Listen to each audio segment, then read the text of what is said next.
There's only been a couple of months since the Economic Freedom Fighters Student Command won elections at the Vaal University of Technology. Now the institution's president finds himself along the EFF branch leadership in hot waters after allegedly trying to solicit a bribe worth 300,000 rand from a service provider. Corruption runs deeper as the EFF leadership and SRC also tried to get a kickback from another service provider who had done with body and institution. Hendrick Makaneta has the details. These visuals are proof of a sordid network of corruption and extortion going on at the Vaal University of Technology. And in the dock is the Student Representative Council of VUT. SRC President Troy Matebula sending text messages soliciting bribes worth 300,000 from a service provider specializing in student accommodation. But despite the proof, Troy Matebula denying any wrongdoing on his end. Yes, I'm denying everything. Like I said, that if there's anything, if there's substantial evidence, let them go to the police. Because I've never engaged with any service provider concerning the issues of the students. There was no such a thing as SMSs trying to get money from some service providers or whatsoever.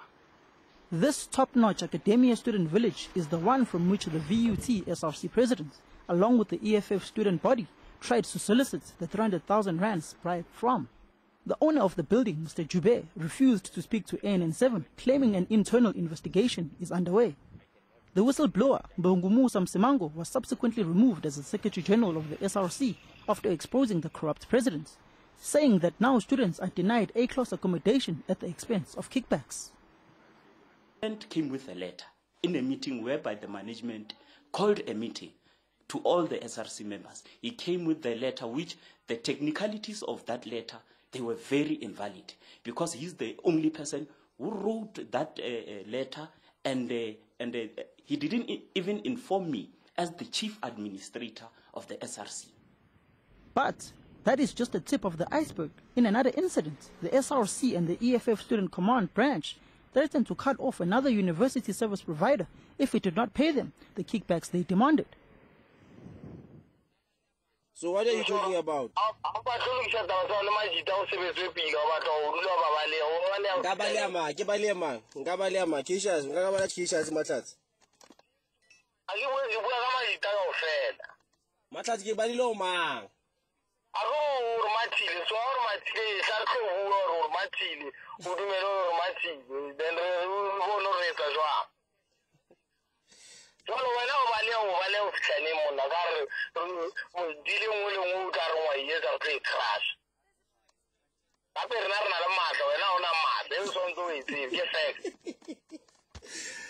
right, my friend, don't matter if you do me, or two in charge, comrade.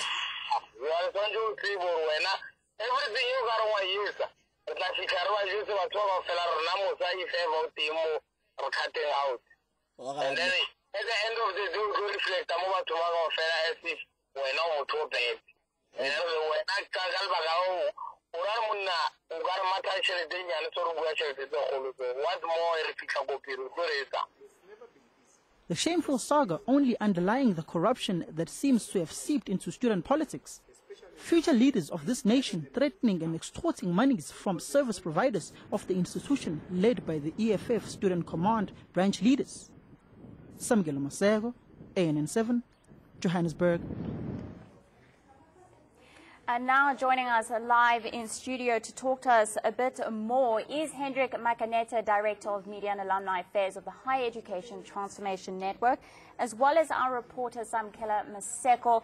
Good evening and thanks for your time. Hendrick, just give us a brief understanding of what exactly transpired. Well, a very good afternoon to you and to our viewers at home.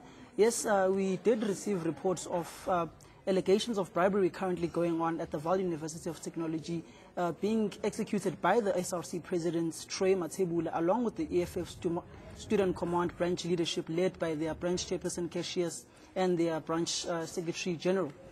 The allegations are that the president of the institution went to one of the service providers who are supposed to provide the institution with residences to accommodate students.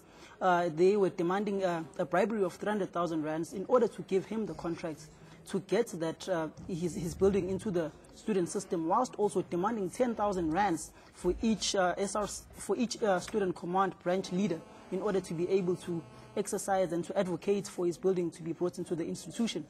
This incident was blown to the media by the former Secretary General of the SRC, whom has subsequently been suspended from the EFF Student Command and the SRC, Bongumuso Msimango, who they've chucked out of the EFF Student Command and the SRC, saying that he's working with the enemy in order to kick out the EFF from the leadership at VAL. We understand that the EFF only won the VAL University of Technology for the first time this year in the SRC elections around March. So it's their first term in office, and suddenly now we are seeing allegations of corruption.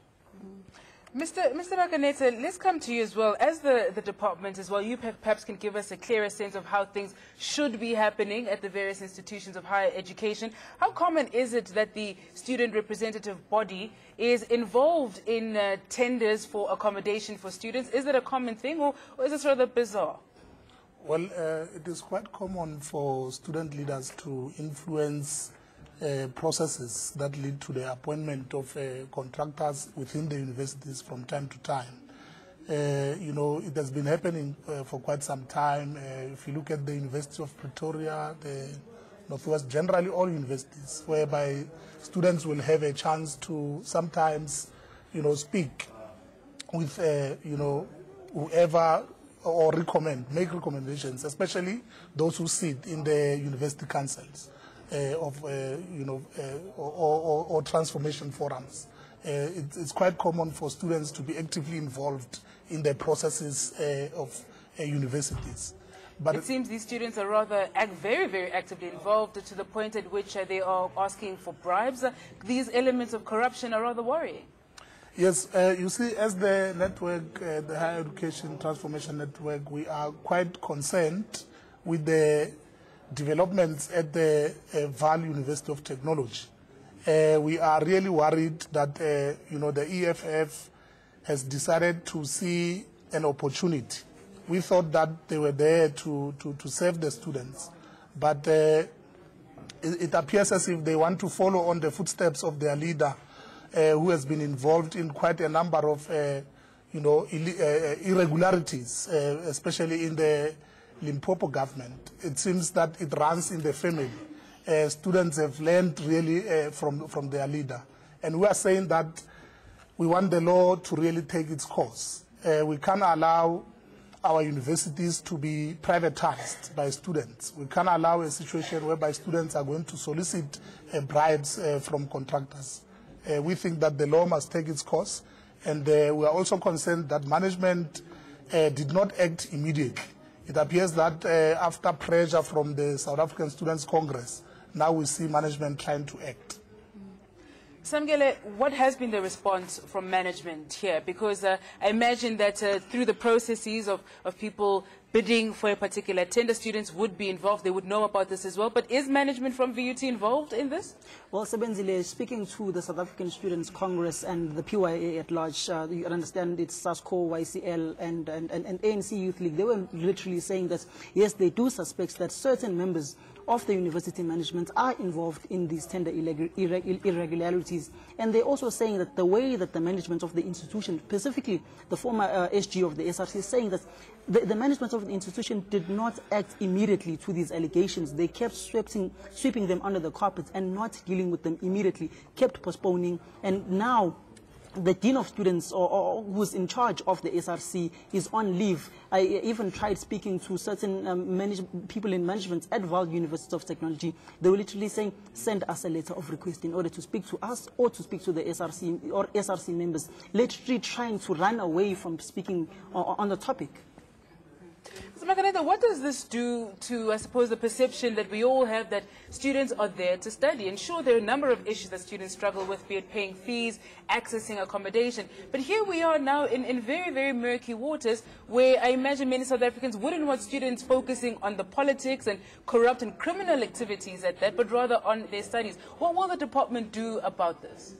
Look, let me also clarify that we are from the Higher Education Transformation Network, and our view on the matter is that, our institutions are turned into, never be allowed. We must never allow our institutions of higher learning to be turned into quick schemes for cash by students. Yes, students are there to play a role. Students are there first and foremost to study. But of course, we also acknowledge that students must lead. They must form part and parcel of the SRCs. They must entrench a transformation agenda. But in this case, what we are seeing at VUT is that the EFF students have seen an opportunity to start looting the funds. The same can be said about the University of Limpopo as well. These are some of the things that are happening at the University of Limpopo. But of course, we have noted that this is a trend generally, not only coming from students, but also from vice chancellors as well. If you look at the Northwest University, for instance, there was an allegation there in which a fraud allegation against the former vice chancellor of Northwest University, Dr. Tions Ilov, whereby he transferred 10 million rands from the coffers of the university into a private entity. And that entity wanted to build residences as well at the Potchefstroom campus, and they wanted to rent out those residences back into the university. So I'm saying that this is a general trend that is happening not only from students, but we are saying that as far as EFF is concerned, the law must take its course. Now, if this is a general trend, I mean, as you just said, how do we work to better control it and monitor it and prevent it from happening in the future? Well, we need loyal people who are going to follow the Constitution, people who will abide by the Higher Education Act, which is very clear also in terms of how students must conduct themselves generally, how managers must also conduct themselves. In this case, we believe that the students of VUT have also seen the intentions of EFF leaders, and we really think that they are also disappointed, and in this case, they will, come back to make sure that they, vote them out as EFF, because they are not there really to serve our students. They are there to enrich themselves.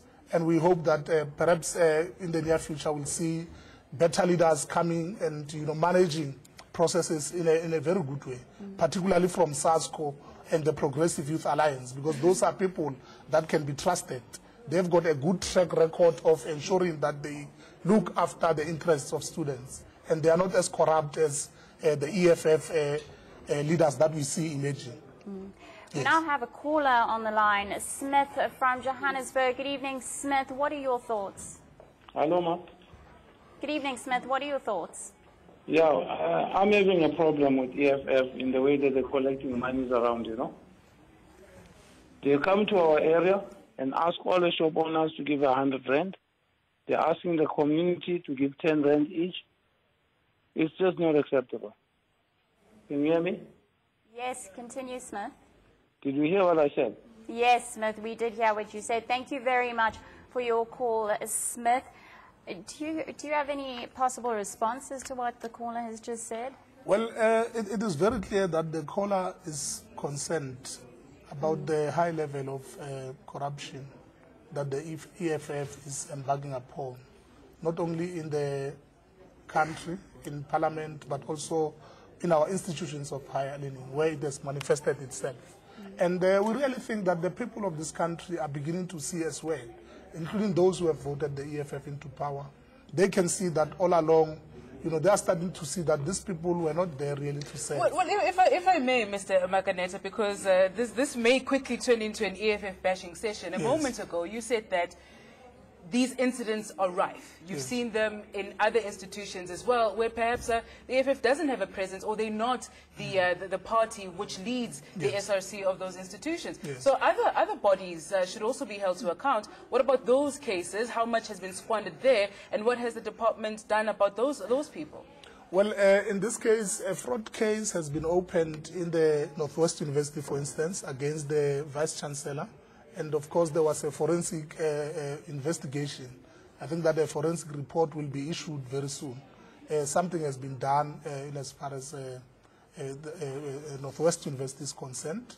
But I'm saying, as far as students are concerned, the student body that is beginning to emerge as the most corrupt, or as the leading student body in the corruption activities, is the EFF in this case. So other student bodies have never been corrupt until the EFF showed up? Well, not that I know of. I've never really seen a case of this nature where bribery allegations were made against previous leaders, especially even in VUT itself. Mm-hmm. Yes. Samgela, you've been covering this for us as well.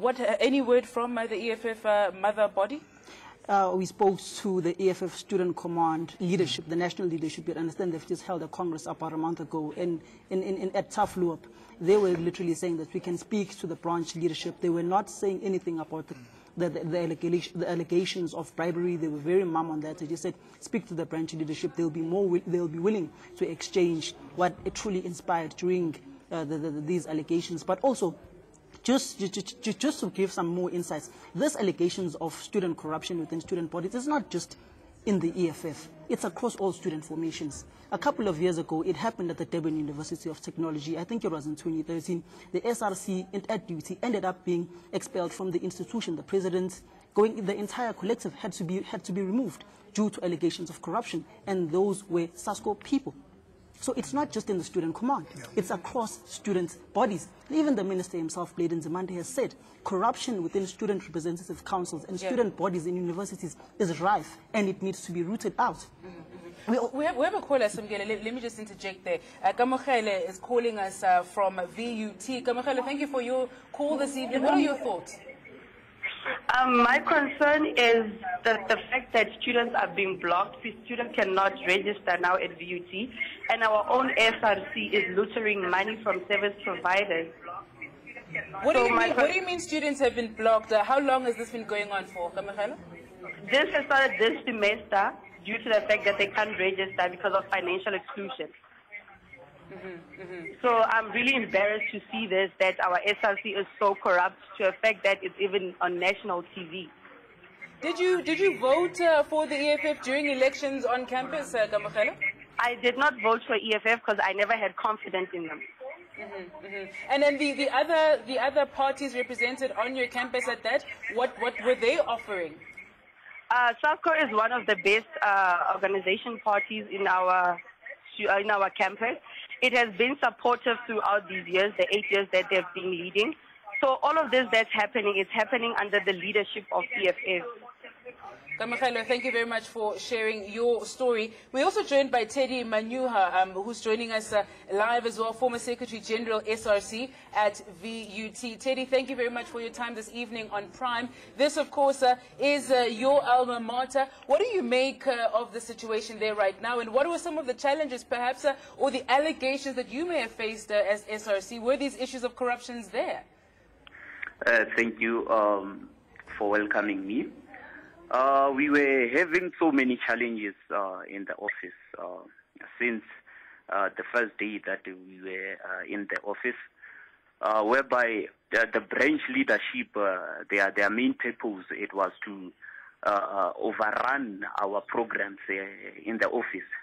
And the aspirations, it was because of the issues of corruption.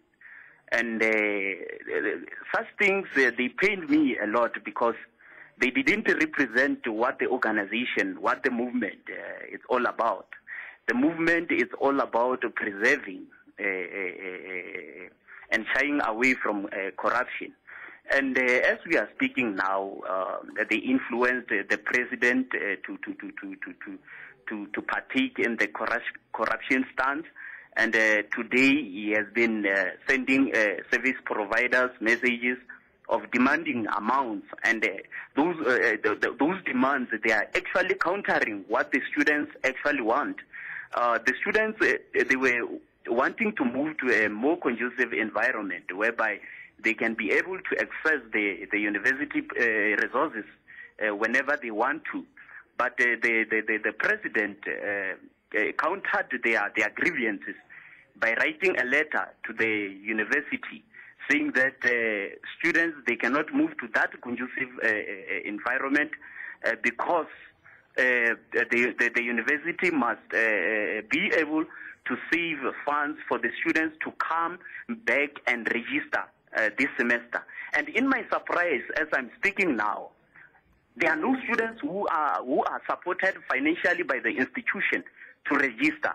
And it pains me that the students, they are being undermined in this process of corruption. Let me just interrupt you there. We do have a caller on the line, Anonymous from Brits. Good evening, Anonymous. What are your thoughts?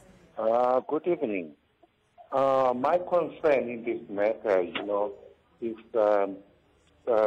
individuals who are involved having been identified. So I think, the standing point of the organization mentioned it should take a stand and say that, look, the name of the organization has been brought into disrepute and condemn this activity, failing which it will cause, us to be disillusioned and take it as if, this is one of the actions of the organization. So I'm calling to the organization to please come up to the media, as this has been exposed in the media. I see the regalia is as well being used, and therefore I'm saying come up and face the nation, and charge the person or persons involved for gross misconduct in that bringing the name of the organization into disrepute. Let me interject there, Anonymous. Thank you very much for your call. Teddy, coming back to you, when you were still the SG of the SRC at VUT, what was your relationship like with the management? Because here again, questions are whether or not management is involved in this corruption. I cannot say a lot about the corruption state in which the management they are currently partaking in, because what I say it based on the evidence that I have. But the evidence that I have is of the president and together with his allies. And I must say again that the CIC, our CIC of our movement, he must take charge now. Strategical measures, they must be done, and disciplinary measures, they must be done, because it cannot be seen that our organization is defending corruption at this stage, because the seventh cardinal pillar, it states about shying away of corruption. So we need to preserve such things. And currently I've been suspended from the organization, from the branch chairperson and the secretary general of the branch. And I don't take my suspension serious, because one of the people who's the branch secretary is not even a student, but is able to suspend me in the branch, whereby... What were you accused of, Teddy? I was accused of sowing divisions in the organization, and they didn't have a proof. They didn't even follow the correct policy protocols of the organization. I was summoned with a letter without me defending myself because of raising sensitive issues which they were regarding our fellow students, that our fellow students, they deserve better. But what I raised to them, it was useless, because their aspirations, they are actually based on corruption. Yeah, Teddy, let's hold it there as we, of course, wind down this discussion. Samyele, just from your findings as well during the story, what does it actually tell you about the politics at this particular institution, but also across the board? Is it really just a reflection of what's happening at national level? Sebenzile, I would sum it up in one simple way. Corruption runs deep within the South African political landscape. It's everything that is happening within the national political scene in the country, of allegations of corruption, bribery, kickbacks and everything. It's crippling down to student politics, as you'd understand that most student organizations have mother bodies. For instance, the ANC Youth League. The ANC Youth League has branches within tertiary institutions, which also account to regional politics of the Youth League, going up to provincial and to national. The same within the AFF Student Command. They do report to higher structures. And this basically says that the corruption going on within the political environment from national to provincial to regional is crippling down to tertiary institutions. And those who have been involved within student politics, we have seen a vast number of them. Floyd Chivambu, for instance, was a president at Wits University. Ronald Lamula, the former deputy president of the Youth League, is a former president of Tafloop at the University of Venda. So those who've been involved within the political arena in student politics have now ascended to regional, provincial, and to national politics of the various organizations. Let's quickly just also get a final word from you, Mr. Makaneta, as well. In just a few seconds for us, word from the department, the DHET, what are you going to do to make sure that this doesn't continue? We will, of course, ensure that we hold management as well accountable for the delay in action. We have done this in the past with a wide range of universities. In this case, we feel very strongly that the management of that university VUT must take drastic measures against those EFF leaders in the SRC who have decided to make that university sound like a spaza shop for them. Mm-hmm. On that note, so let's leave it that we are out of time. Thank you very much to all our guests. Okay. Thank you very much to our reporter, Samkelo Maseko, as well as Hendrick, the Director at Media and Alumni Affairs of the Higher Education Transformation Network. It is now time for a short break, but do stay tuned to Prime.